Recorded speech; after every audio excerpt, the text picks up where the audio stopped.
তার সুরক্ষায় চিনে নাও মানবের ছাপ, বুঝে নাও জিনিসের মান আর মাপ। তার সুরক্ষায় চিনে নাও মানবের ছাপ, বুঝে নাও জিনিসের মান আর মাপ।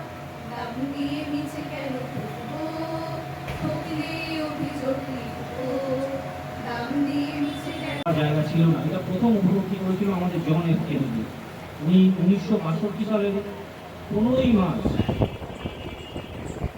পার্লামেন্টে, কংগ্রেস পার্লামেন্টে এই বিলটি আনেন এবং সেই থেকেই আমাদের এই 15ই মার্চটিকে বিশ্ব উপভোক্তা দিবস হিসাবে পালন করা হয়। তৎকালীন সেই সময় জন এফ কেনেডি 4টি রাইটস দিয়েছিল, অধিকার দিয়েছিল উপভোক্তাদের। রাইট টু সেফটি, নিরাপত্তার অধিকার, রাইট টু বি ইনফর্ম, অর্থাৎ যে পণ্য বা পরিষেবাটা নেব তার বিস্তারিত জিনিসটা জানার অধিকার। কালো রঙের হলুদ, ঠিক ঠিক বেশ রেখে দিলাম। হ্যাঁ, তাহলে সাদা রঙের কাগজে আমরা রেখেছি নীল রঙের ফুল, তাই না? মনে আছে তো নীল রঙের? আমি কিন্তু ভুলে যাই। হলুদ রঙে শিওর?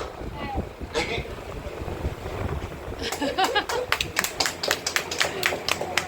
বলছি না, আমাদের একটা হলুদ থাকে।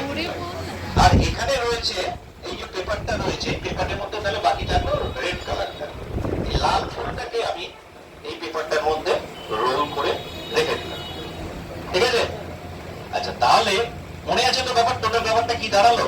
তোমাদের মেমোরি খুব শার্প, তোমরা বলেছো। তাহলে এখানে হচ্ছে একটা সাদা রঙের কাগজ, আর এর ভিতরে আমি একটা সবুজ রঙের ফুল রেখেছি, তাই না?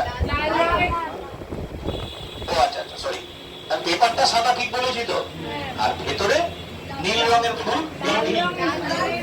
হ্যাঁ, ঠিক দেখেছো? আচ্ছা বেশ, আমি বললাম না আমাদের আমাদের তো বয়স হয়ে গেছে, আমাদের মেমোরি কমে গেছে, এই জন্য তোমাদের আমরা ডাকি বারবার, তোমাদের কাছে যাই। তাহলে সাদা কাগজ আর সাদা রঙের ফুল, তুমি বলো কি কালার? সবুজ? সবাই একসাথে লাল, লালই রেখেছি। তারপরে বরঞ্চ দেখেছি, তাহলে সবার কনফিউশনটা কেটে যাবে। সবই আছে, আমি যা যা বলেছি অবশ্যই আমরা নরমাল চিহ্ন দেখে নেবো। এছাড়াও রয়েছে ফ্যাসাই ছাপ, FSSAI, এটা শর্ট ফর্মে রয়েছে food safety and standard authority of India. এই চিহ্নটা যে কোনো প্যাকেট করা বা বোতল করা পানীয় বা খাবারের মধ্যে থাকবে, যে কোনো। এটা হতে পারে কোল্ড ড্রিঙ্কস, হতে পারে পানীয় জল, হতে পারে চাল ডাল আটা ময়দা সুজি, হতে পারে বিস্কুট লজেন্স ক্যাডবেরি চিপস, যে কোনো খাবার জিনিস আমরা ফ্যাসাই ছাপ থেকে কিনবো। নেক্সট রয়েছে সিল্ক মার্ক রয়েছে, উড মার্ক রয়েছে, হ্যান্ডলুম মার্ক রয়েছে। নামগুলোর সাথেই আপনারা নিশ্চয়ই বুঝতে পারছেন, সিল্কের জিনিস যখন কিনবো সিল্ক মার্ক, উলেন জিনিস যখন কিনবো উলেন উড মার্ক, এবং হ্যান্ডলুমের যখন কোনো জিনিস কিনবো অবশ্যই হ্যান্ডলুম মার্ক থেকে কিনবো। তবে ওপরের তিনটে জিনিস আমাদের দৈনন্দিন জীবনে প্রত্যেক দিন আমাদের লাগে। এই তিনটে চিহ্ন যদি আমরা দেখে নিতে পারি, তাহলে কিন্তু আমাদের আর ঠকবার ভয় থাকবে না।